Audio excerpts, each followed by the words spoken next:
আসসালামু আলাইকুম। মোহনা ওয়ার্ল্ডে সবাইকে স্বাগতম। আজ আমার রেসিপি মুচমুচে লইট্টা ফ্রাই। লইট্টা মাছে প্রচুর পরিমাণে পানি থাকে, এই পানির কারণে লইট্টা ফ্রাই মুচমুচে হতে চায় না। লইট্টা মাছ ফ্রাই করার উপযোগী করে কাট করে 1 সপ্তাহের মতো ডিপ ফ্রিজে রেখে ডিফ্রস্ট করে চেপে নিলেও অনেকটা পানি বাহির হয়ে আসে। তারপর ফ্রাই করলে অনেক মুচমুচে হয়। লেবুর রস ও লবণ দিয়ে মাছগুলো 10 মিনিট মেখে রেখেছি। একটা পাত্রে কর্নফ্লাওয়ার ও ময়দা নিয়েছি, আরো নিয়েছি ভাজা জিরা গুঁড়া, লবণ, হলুদ, লাল মরিচের গুঁড়া, অল্প আদা রসুন বাটা ও একটা ডিম। অল্প চিনিও দিয়েছি কিন্তু। এরপরে পানি দিয়ে ঘন একটা ব্যাটার তৈরি করে নিয়েছি। লইট্টা মাছগুলো এই ব্যাটারে সুন্দর মতো মেখে নিয়েছি।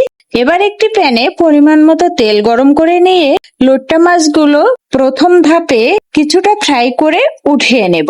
সম্পূর্ণ ফ্রাই করে নেব না, একটু ঠান্ডা হয়ে গেলে দ্বিতীয় ধাপে আরো একটু ফ্রাই করে নেব।